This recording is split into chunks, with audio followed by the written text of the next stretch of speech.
What up, S.I.B.R family? The offseason has officially begun for the Dallas Cowboys, and I would like to take a few moments to talk about what they should do with their upcoming free agents on the roster. Now, I want to get into it a little bit because they got a bunch of free agents coming up, and they got to make some tough decisions on, do you keep these guys or do you let them go? So I want to play a little game called Cash or Trash. Are you going to cash out on these guys and bring them back, dish out some big money, or are you going to throw them in the trash heap and try to find something better? Now, listen, let me be honest with you. In my personal opinion, this is coming up just merely days after their crushing loss to the 49ers. So some of these guys I might be a little down on. You might have a difference of opinion, but that's what the comment section is for. Comment down below. Let me know what you agree with or disagree with and why, so we can get engaged in a little back and forth, have some conversations, have a little bit of fun with this. So what I want to start off with first is quarterback Cooper Rush. Now, he's a backup.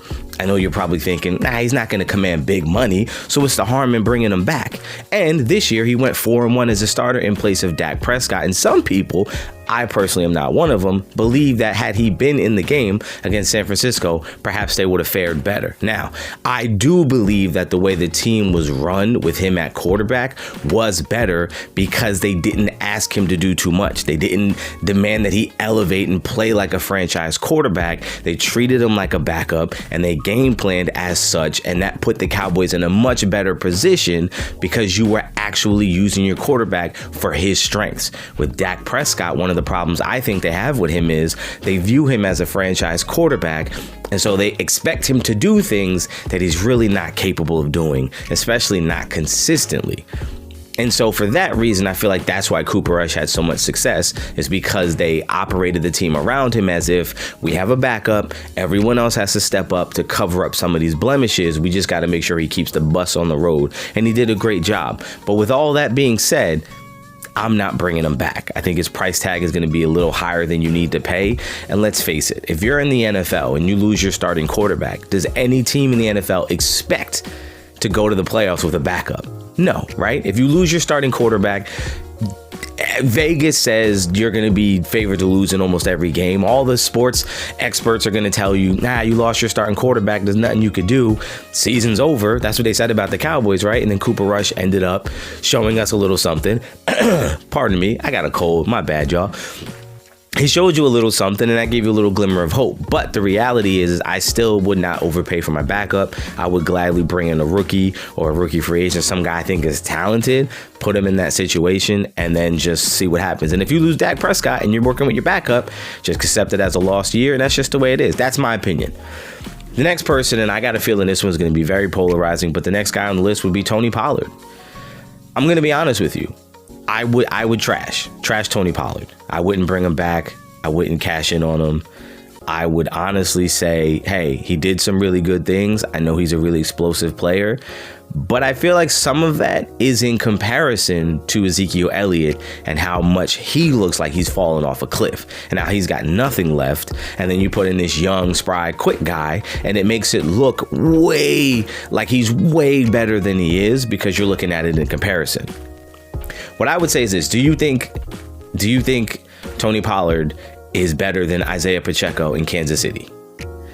If you say no, then understand that Isaiah Pacheco was drafted late in the draft, and you can get guys like that in the draft. You can get priority free agents after the draft to come to your team as running backs and be successful. What Tony Pollard is a running back who has good size. He's not a small guy, but he's not a big guy either.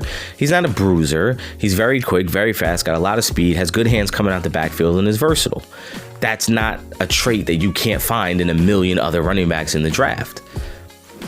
I haven't fully gotten into all of the draft prep yet, but I'm sure I'll compile a list of 7 to 8 guys who I think could fill in that role better. Now, the money you're going to have to pay him, that's the reason why I would trash it. If I can get him at a really good price, then maybe I'd consider it. But at the same time, you kind of are going to have the same problem you had with Zeke. And coming off of this leg injury, what if he doesn't come back the same? What if he loses a step? Then is it really worth it going forward? And then my second reason why I would not pay for it is because I don't trust this Cowboys team to use him to his great effect. He's been there for a few years, and every single year, the complaint from the fans have been they need to get him more touches. So this team hasn't utilized him and hasn't put it all in his hands and given him a full workload yet. And the first time they do, he gets injured. I just think when it comes to running back in the NFL, especially a backup running back, especially a running back who you wouldn't put Tony Pollard in like the top 10, right, of running backs in the NFL or even players in the NFL. So do you think he's irreplaceable? I don't. So I would trash him. I would move in a different direction and try to get a young guy and restart the clock. The next guy is Dalton Schultz, tight end. Now, I understand that he's a really big target for Dak Prescott, but I also feel like his price tag is going to be higher than I want to pay, especially in this draft when you got a bunch of different athletic tight ends you could pick up in the first, second, or third round. I like the idea of getting Dalton Kincaid out of Utah to come in. He's a young guy. He's only been playing football for 5 or 6 years, so he's very raw, but he's super athletic, great hands, really tall, good size, and I think he could come in and fill in that same role. I don't think Dalton Schultz does anything in the run game blocking wise that you feel like is irreplaceable. And I also don't feel like he does anything in the receiving game that you feel like, oh man, what are they going to do if they don't have that? I think you can replace that production with a rookie. You would get cheaper. You save a bunch of money in the cap because, again, you're really strapped against the cap. You have nothing to use. So you need to restructure a bunch of deals. So if you can cut this guy and get rid of this guy, let this guy walk, not have to overpay and draft another guy in his place who could fit the same need and fill the same position, that's the direction I think I will go in. The next guy is Noah Brown, who seems to be Dak Prescott's favorite target. He's a reliable guy, great special teams guy. He's a guy that I would re-sign again. Why? Because he fills a need for you at receiver. He's shown that he could fill in as a third, fourth option and be productive. He's shown to have a rapport with Dak Prescott, and you like it or not, you're going to have Dak Prescott for the foreseeable future. So I would bring him back. He's a guy that contributes value and adds value at multiple different places. Like I said, he's a good special teams player. He's a reliable receiver for your quarterback who seems to love him. And he's also not going to command a bunch of money. So for that reason, I would cash in on Noah Brown. Connor McGovern, I'm letting him go. Look, I don't think he's so good at guard. You know what? Let me take that back. I'm not going to let him go if I can get him for the right price. If I can get him for a good price, I'd re-sign Connor McGovern, keep my offensive line intact, and make sure, like, hey, we got that set. If I can find someone who's better, then I'll plug him in. But I think at the money you'd have to pay him, I think it wouldn't be that big of a gamble or big of an investment. Leighton Vander Esch at linebacker, I would trash. I wouldn't sign him. He's had too many injuries. He's got that lingering neck problem that's going to be a problem going forward. I don't think that he's done anything outside of his rookie year or his first 2 years that have made you say, this is the guy, we need to have him.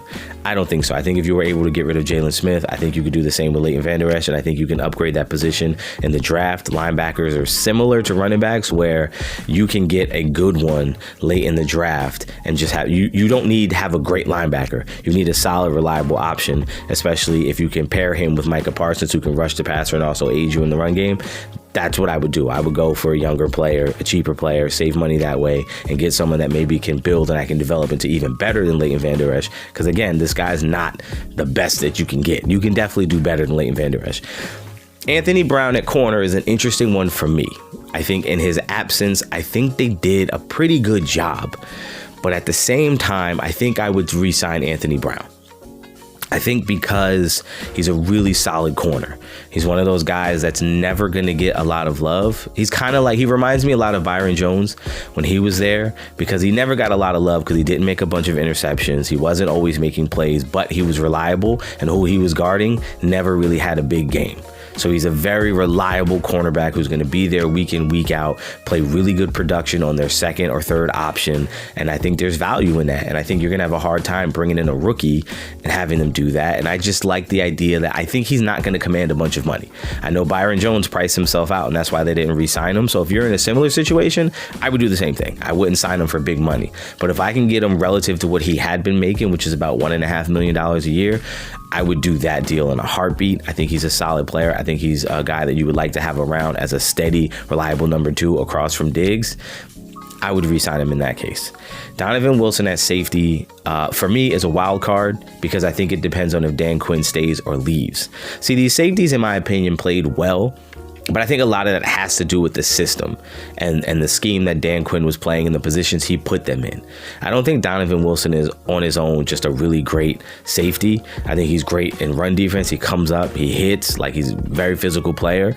But I think you have to put him in the right positions. And I would only re-sign him depending on who was coming in to replace Dan Quinn. Because let's face it, Dan Quinn's probably gone. Especially after the 49ers game, the way that defense played in that game, I think Dan Quinn is gone. I hope not. Listen, I'm I'm praying to the heavens Dan Quinn decides to stay as a defensive coordinator for the Cowboys, but I don't think there's any way he stays. I think he goes to be a head coach, and good for him. I mean, why would you stay when you got an opportunity to be the head coach? That'd be foolish. But if he stays, I re-sign Donovan Wilson without a doubt. Don't care. Whatever. Cold is getting the best of me. So last on the list is Brett Maher. And I know what a lot of you were saying. A lot of you were saying like, oh, man, you're going to trash him because look at the extra points. Look what he did in the playoffs. And I'm going to tell you, I am going to trash him, but not because of the missed kicks, but because he's a kicker. And at the end of the day, is he an unbelievable kicker? No, not really. He's got a really strong leg, but kickers are also like, I don't need you to be able to make 60-yard field goals. Like, if you can, great, but I'm not going to sign a guy who would have trouble from 15 to 35 just because he can make 61. No. And in today's day and age, you got kickers coming out of everywhere. I just need you to be reliable within 50. If you can be 90+% from within 50, like, I'm good. Over 50, if you're 50-50, that's kind of par for the course, right? Like, we don't expect kickers to make 56-yard field goals. That's not like an expectation now. It's not like, oh, you have to do that or else like you're no good. Like, you know what I mean? Like, so if you can be from 50 and in, you're automatic. Extra points, you're automatic. I can sign you for that. So I don't think I would re-sign Brett Maher just because, for what? We can get another kicker. We can get another 4 or 5 kickers. There's kickers coming out in the draft as well as kickers sitting on the street. Like, kicker is not a position. Kicker is a position where on Sunday you mess up, Monday you're cut, Monday another guy's brought in, he's playing on Sunday. Like, you don't need system. You go there and you kick. So you can get kickers off the trash heap. You can get kickers from anywhere. I'm not signing Brett Maher. That's my time, y'all. Thanks for watching.